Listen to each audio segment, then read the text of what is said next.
You might be a religious scientist if you have ever uttered the words, the reciprocal universe. I think this is by far one of the most fascinating topics in this series because it touches on so much of this philosophy, the nature of the universe, the nature of us as people, and the nature of how we interact with the universe and actually create and interact with our world. The first thing we need to touch on, though, is thought itself. I think for most of us, we have come to learn that our thoughts are ours and they exist somewhere in our head. And yet, science cannot actually find yet anything that creates or even processes our thoughts. Certainly our brains react to these thoughts, but we haven't yet been able to find if, in fact, our brain is the creator or processor of these thoughts, where that would be. I like to think of it like our computers, the internet, all this cloud-based storage, that files exist on some computer somewhere and then are stored in a cloud through the internet and then are accessible to any other computer attached to that cloud storage system. And so I think this is really similar to the way our thoughts work. Mind is not located, is not local within us. It's not located within us. That mind is simply just existing. This thought that we have, it may be our thought to have in the moment, and yet it is not solely our thought.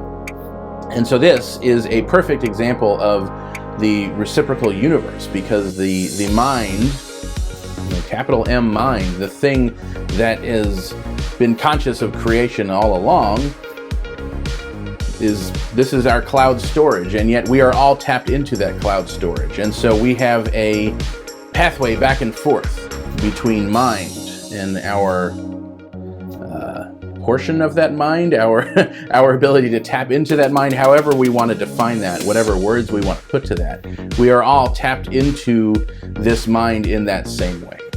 So, thought, whether it is ours specifically or whether it is belonging to this larger mind, in some way immediately informs both the local computer and the non-local cloud. And so this file, this thought, is then everywhere. It's available everywhere in both local and non-local places. And this essentially is how the reciprocal universe works. We can recognize this most easily in what we call affirmative prayer. And so this begins with us, the person, having a desire, a need, and speaking that desire or need into our existence.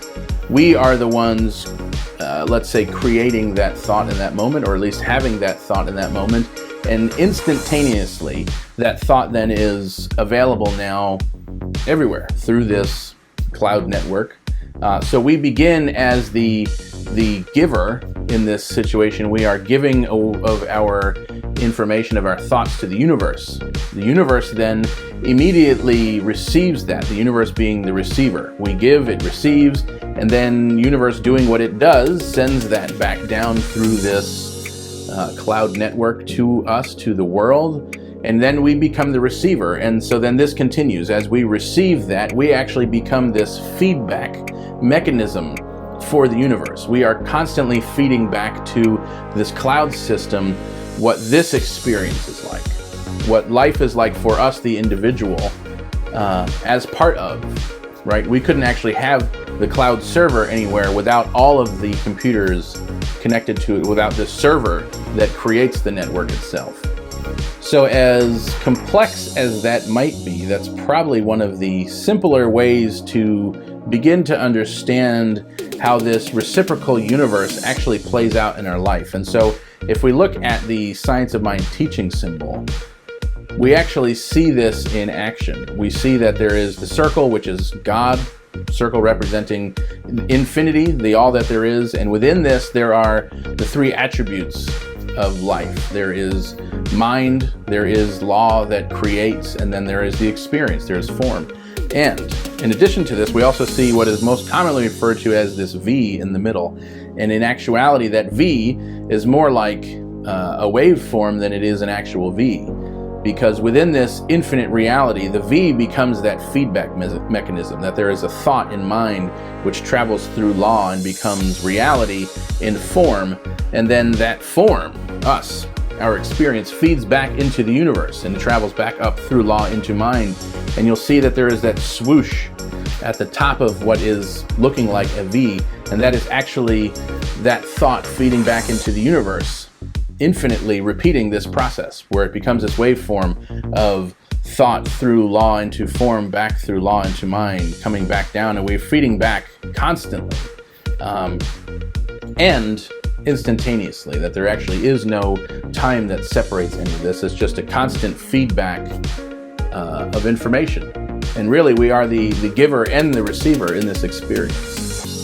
So we add to that then things like mental equivalents, that in the cloud there are stored these blueprints, these files, that we create a thought first in the cloud, which is then available everywhere.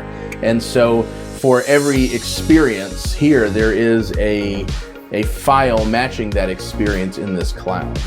And so the reciprocal nature really begins to explain, I believe, almost all of the aspects of this philosophy: oneness, wholeness, the creative process, pretty much anything that you can imagine that we could deem a science of mind principle or a universal principle at all, really, all gets wrapped up in this idea of the reciprocal nature of the universe.